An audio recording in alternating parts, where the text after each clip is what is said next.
நீதி சுரண்டப்பட்ட போது அவர் குரல் கொடுத்தாரா? மக்களுக்கு விரோதமான தீர்மானம் நிறைவேற்றப்பட்ட போது வாய் திறந்தாரா? ஊழல் மோசடிகளை குறைந்தபட்சம் நல்லாட்சிக்கான மக்கள் இயக்கம் சுட்டிக்காட்டிய போது ஏதாவது ஒத்துழைப்பு தந்தாரா? என்ன செய்தார்கள் என்றால் அத்தனை பேருமே பிஎன்டிஜியுடைய உறுப்பினர்கள் மாத்திரமே ஊழல் மோசடிகளை அவரை சுட்டிக்காட்டுகளா இருந்த போதும் கூட எங்களை வரவிடாமல் நாங்கள் வராதபடி ஒரு கூட்டத்தை நடத்தி அவசர கூட்டம் ஒன்றை நடத்தி எங்களை சமய பொருட்களுக்கு நீக்கினார்கள். இதுதான் இந்த பிரதேசத்தை பிரதிநிதி செய்தார்கள். ரவுபோலை தரப்பை பிரதிநிதி செய்தார். முஸ்லிம் காலத்துடைய பிரதிநிதியும் அதான் செய்தார். எங்களை குழுக்களில் இருந்து விலக்கி ஊழல் மோசடி செய்கிற நிர்வாகத்துக்கு ஒத்துழைப்பு வழங்கினார். இன்னும் அதான் நடந்து கொண்டிருக்கிறது. அந்த குழுக்களில் இருந்திருந்தால் இன்னும் பல ஊழல்களை மோசடிகளை நல்லாட்சிக்கான மக்களுக்கு தடுத்திருக்கும். மக்களுடைய பணம் மக்களுக்கு விசுவாசமாக மக்களுக்கு பிரயோசனமாக செலவழிக்கப்படுவதை உறுதிப்படுத்துகிறது. எவ்வளவு தூரம் வினைத்திறன் இல்லாத நிர்வாகம் இருக்கிறது என்பதற்கு இந்த மேடைக்கு பின்னால் இருக்கிற புலி நல்ல ஆதாரம். நகரசபை நிர்வாகம் நமது ஆட்சியாளர் அதிகாரிகள் எவ்வளவு தூரம் வினைத்திறன் இல்லாமல் பிரயோசனம் இல்லாமல் நிர்வாகம் நடத்துவதற்கு புலி ஆதாரம். எனக்கு இங்கே சகோதரர் சொன்னார்கள், பிரதமர் நேற்று முன்தினம் வந்து சிமெண்ட் குறைத்து அங்கே ஒரு அடையாளம் வைத்து போயிருக்கிறார். அது இன்னொரு சகோதரர் சொன்னார், ஆற்றங்கரையில் நடந்த கூட்டத்திலே ஆற்றங்கரையை நிரப்பி உதயநந்தாட்ட மைதானம் அமைப்பு என்று ஒரு அரசியல்வாதி சொன்னார். எனக்கு ஞாபகம் இருக்கிறது, இதே அரசியல்வாதி கடற்கரையில் கூட்டம் நடந்த போது கடலை தோண்டி ஸ்விம்மிங் பூல் அமைப்பு என்று அங்கே சொன்னார். கடலை கண்டா கடலை ஸ்விம்மிங் பூல், ஆற்றங்கரை கண்டா ஆற்றங்கரை போல் என்று கண்ணுக்கு தெரிவது பற்றி எல்லாம் கண்டபடி கற்பனையிலே மக்களை சொல்லிவிட்டு போகிறது ஒன்று இருக்கிறது. சொல்வார்கள், பொய் சொல்லுகிறவர்களுக்கு எதை சொல்ல முன்பாக உண்மை பேசுவது போது உண்மை பேசுவார். உண்மை பேசுகிறவர்கள் போது ஒரே பேசிக் கொண்டிருப்பார். பொய் சொல்லுவன் நிறைய பொய்கள் சொல்லுவதால் எதை எப்போது சொன்னோம், யாரிடம் சொன்னோம், என்ன தொகையில் சொன்னோம் என்று உண்மை பெறுகிறது. இதுதான் நம்ம அரசியல்வாதத்தை பொய். ஒருபட்சம் மக்களுக்கு சொல்ற வார்த்தையாவது விசுவாசம் வேண்டாம். எனவேதான் நல்லாட்சிக்கான மக்கள் இயக்கம் இந்த தேர்தலில் இறங்கி இருக்கிறது என்றால் அது மக்களுக்கு ஒரு விசுவாசமான சக்தியாக இருக்கிறது என்பதை நீங்கள் புரிந்து கொள்ள வேண்டும். கடந்த 6 வருடங்களிலே மக்களோடு இது எப்படி நடந்து கொண்டது, மக்களுக்கு இது செய்த அந்த விசுவாசமான செயல்பாடுகள் என்ன என்பது பற்றி புரிந்து கொள்ள வேண்டும். இங்கே ஒரு உதாரணத்தை நான் சொல்லி விஷயத்தை விளக்கப்படுத்தினால் லேசாக இருக்கும். எனக்கு அரசியல் என்று வருகிற போது எப்படி நாம் லேசாக ஏமாற்ற போகிறோம். நாம் ஒரு அநியாயமாக வழக்கிலே மாற்றிக்கொண்டோம், சிறையில் இருக்கிறோம் என்று வைத்துக் கொண்டோம். நாம் அநியாயமாக வழக்கிலே மாற்றிக்கொண்டோம். நாம் என்ன செய்வோம், எப்படியாவது நல்ல சட்டத்தன்மையை குறித்து நமக்கு நியாயம் பெற்று தருமாறு கொடுப்போம். உடனடியாக அவரும் அவருடைய ஃபீஸை பேசுவார், எனக்கு எவ்வளவு தருவது பேசுவார். நாம் அதெல்லாம் மட்டும் வளர்க்க மாட்டோம், எனது விடுதலைதான் முக்கியம், நான் நிரந்தராக நிரூபிப்பதான் முக்கியம் என்று சொல்லி அவருக்கு ஃபீஸையும் கொடுத்து விடுவோம். இப்படி ஒரு வருடம் பாரம் கொடுத்து விடுகிறோம் என்று வைத்துக் கொள்வோம். இவர் ஒரு மாதத்தில் கேஸை முடித்து தருகிறார். முடியவில்லை. 1 மாதம், 2 மாதம், 1 வருடம், 2 வருடம் என்று போய்கொண்டே இருக்கிறது. காலப்போக்கில் இவர் எப்படி என்றால் உரிய நேரத்துக்கு கோர்ட்டுக்கு போவது கிடையாது, கோர்ட்டிலே வழக்கு பேசுவது கிடையாது. ஆனால் ஒவ்வொரு கிழமையும் நம்மை ஒரு பிரியாணி பார்சலோடு பார்த்து வருவார். வந்து சோமாரிங்களா, நமது உறவினர்களை வீட்டிலே பார்த்து நலம் விசாரிப்பார். நமது நண்பர்களை வீதியை கண்டால் சிரித்து விட்டு போவார். இவர் உண்மையிலே நல்ல சட்டத்தரனா, நமக்கு விசுவாசமா வேலை செய்த ஒருவர்தான் என்று எந்த புத்தியுள்ள மனிதனும் சொல்லலாம். ஒவ்வொரு கிழமையும் பிரியாணி பார்சல் வாங்கி தருவதற்காக நாம் சட்டத்தை நியமிக்கவில்லை. நமக்காக வாதாடி நமது பிரச்சனையை வென்று தருவதற்காகத்தான் நாங்கள் அவரை நியமித்தோம். தவிர ஒவ்வொரு கிழமையும் வந்து பிரியாணி பார்சல் வாங்கினார்கள்.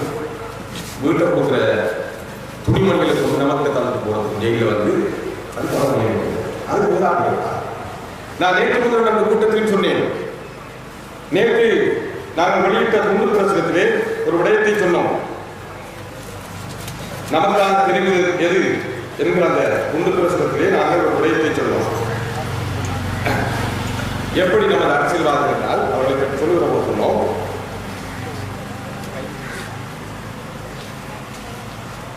மக்களின் முன்னிலையில் ஆவேசமாக பேசிவிட்டு ஊரின் எல்லையை தாண்டியவுடன் வாக்களித்த மக்களின் நிலையை மறந்து போய் அரசுக்கு விசுவாசியாக எப்படியே மாறிவிடுவது என்றுதான் இவர்கள் யோசிக்கிறார்கள்.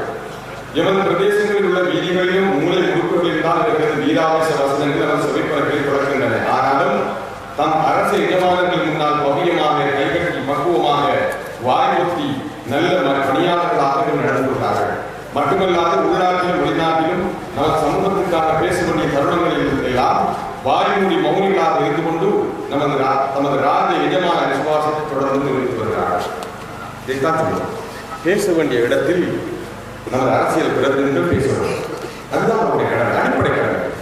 அதற்கு பிறகு நாம் கைகாட்டுவது, சிரிப்பது, குசலம் விசாரிப்பது, கட்டிப்படுத்துவது, முசாபாசைகள் எல்லாம் அது அடுத்த கட்டமாக விஷயம். கடமையை செய்வது, கடமை எது நமக்காக பேசுவது. பேசினாங்களா? இதைத்தான் நீங்கள் பேசுவது. இங்கே இரண்டு வகையான குழுக்கள் இருக்கிறார்கள் தேர்தல் காலத்தில். ஒரு தரப்பு வந்து என்ன சொல்றது, பள்ளி வாயிலை உடைக்கிறார்கள் என்றால் அதற்கு ஜனாதிபதிக்கு மீது விருப்பம் இல்லை, அவர் என்றால் உடன்பாடு இல்லை. புத்த சாசன அமைச்சு யாருடைய கட்டுப்பாட்டில் இருக்கிறது? புத்த சாசன அமைச்சு கடிதம் அனுப்புகிறது பள்ளி வாயிலை மூடுகிறது. ஆனால் திருமணம் அனுப்பி சென்ற அமைச்சர் அத்தாவுல்லா போன்றவர்கள் பேசியிருக்கிறார்கள். அது ரெண்டு கேபினட், ரெண்டு அமைச்சு இங்க இருக்கிறதா? எதிர்கட்சிக்கு ஒரு அமைச்சு, அவர்கள் புத்த சாசன அமைச்சு, ஆளுங்கட்சி இது ஒரு தரப்பு. இன்னொரு தரப்பு, இந்த தேர்தல் வாக்குறுதிகளை நாங்கள் பேசுகிறோம், இது இன்னொரு தரப்பு. அதுதான் ஸ்ரீலங்கா முஸ்லிம் காங்கிரஸ். அரசாங்கத்தை ஒட்டிக்கொண்டிருக்கிறவர்கள் என்ன சொல்றார்கள், இதற்கு அரசாங்கத்துக்கு சம்பந்தம் இல்லை, முஸ்லிம்களுக்கு நடக்கிற அநியாயங்கள், அத்துமுறைகள், அடக்குமுறைகள் எல்லாம் சம்பந்தம் இல்லை. நாங்கள் ஏற்கனவே சில பிரசுரங்களை பட்டியல் போட்டு காட்டுவோம். பொதுவிலே ஆயிரக்கணக்கான நிலங்களை அரசாங்கம் அப்பட்டமாக அபகரிக்கிறது. எப்படி அபகரிக்கப்பட்டிருக்கிறால், பேரின சமூகத்துக்கு சேர்ந்த காணிகள் அவர்களுக்கு கொடுக்கப்பட்டிருக்கிறது. முஸ்லிம் சமூகத்துக்கு சொந்தமான காணி மாத்திரம் அடையாளப்படுத்தப்பட்டு எடுக்கப்பட்டது. எப்படி ஒரே இடத்தில் இந்த இடத்தை வைத்துக் கொள்ளுங்கள், இதில் ஒரு 40% சிங்களவர்களுக்கு சொந்தமானதால் அப்படி இருக்கிறது. அது மட்டும் கொடுக்கப்பட்டிருக்கிறது. 60% முஸ்லிம்கள் அகற்றப்பட்டிருக்கிறது. முஸ்லிம்களுடைய இடமா அஷ்ரம் நகர் அல்லது செங்கானம் புதுதில்லியில் ஈரானிய முகாம் அமைப்பதற்கு அந்த காணி எடுத்திருக்கிறார்கள். அந்த காணிக்கு பின்னால் ஆயிரக்கணக்கான இருக்கிற அரச காணி இருக்கிறது, அதை பயன்படுத்தவில்லை. முஸ்லிம்களுடைய காணியை பயன்படுத்தினார். வேதாந்தம் 1750 ஏக்கர் காணியை பறித்தார்கள். இப்படி இது ஒரு வகையான மூதூரிலே அங்கே பௌத்த மக்கள் யாருமே வாழ்வதில்லை. ஆனால் அங்கே பிரம்மாண்டமாக பௌத்தர்கள். நாம் இந்த இடத்தில் தெளிவாக சொல்ல வேண்டும், நாம் மதவாதம் இனவாதம் பேசுவதாக யாரும் தப்பாக எடுத்துக் கொள்கிறார்கள். இந்த நாட்டிலே ஒவ்வொரு சமூகத்துக்கும் ஒவ்வொரு மதத்துக்குமான உரிமை யாப்பிலே வரையறுக்கப்பட்டிருக்கிறது. அந்த யாப்பை மதித்தவர்களாகத்தான் நாங்கள் பேசிக் கொண்டிருக்கிறோம். யாப்பு என்ன சொல்கிறது? பௌத்த மதத்தை பேணி பாதுகாக்க வேண்டியது அரசாங்கத்திற்கு கடமை. அதேபோல ஏனைய மதங்களுக்குரிய சகல உரிமைகளையும் சகல சுதந்திரத்தையும் கொடுக்க வேண்டியது அரசாங்கத்திற்கு கடமை. இது நடக்கவில்லை என்பது பற்றி தான் பேசிக் கொண்டிருக்கிறோம். இங்கே முஸ்லிம்களுடைய பிரதேசத்திலே சிங்கள மக்கள் முடிவாதால் அவர்களுக்கான வணக்க ஸ்தலத்தை அமைத்துக் கொள்வதற்கு அனுமதி கொடுக்க வேண்டும் என்றுதான் இஸ்லாமிய சொல்கிறது. இஸ்லாமிய கருத்து எங்கெல்லாம் அந்த மத மக்கள் வாழ்கிறார்களோ அவர்கள் என்ன மாற்றம் நிர்பந்தித்து அவர்கள் யாரையும் இஸ்லாத்தில் எடுப்பதில்லை, நிர்பந்தித்து அவர்களை நடத்துவதில்லை. அவர்களுக்கு போதனை செய்யும், அவர்களை தௌஹீது பக்கம் இஸ்லாமிய பக்கம் அழைக்குமே தவிர அவர்களுக்கு நிர்பந்தம் கூடாது. இஸ்லாமிய ஆட்சியின் கீழ் அல்லது முஸ்லிம் ஆட்சியின் கீழ் அந்த மதத்தவர்கள் வாழ்ந்தால் அவர்களுக்கு அதுபோல அந்த மக்கள் எங்கேயாவது வாழ்ந்தால் கிடைக்கும். முஸ்லிம் மக்கள் சிறுபான்மையாக வெளியிடங்களில் வாழ்கிற போது அந்த மக்களுக்கு அது கிடைக்கப்படும். அதே போல சிங்கள மக்கள் இன்னொரு இடத்திலே சிறுபான்மையாக வாழ்ந்தால் அது அவர்களுக்கு கிடைக்கப்படும். ஆனால் இப்போது இருக்கிற பிரச்சனை என்னவென்றால்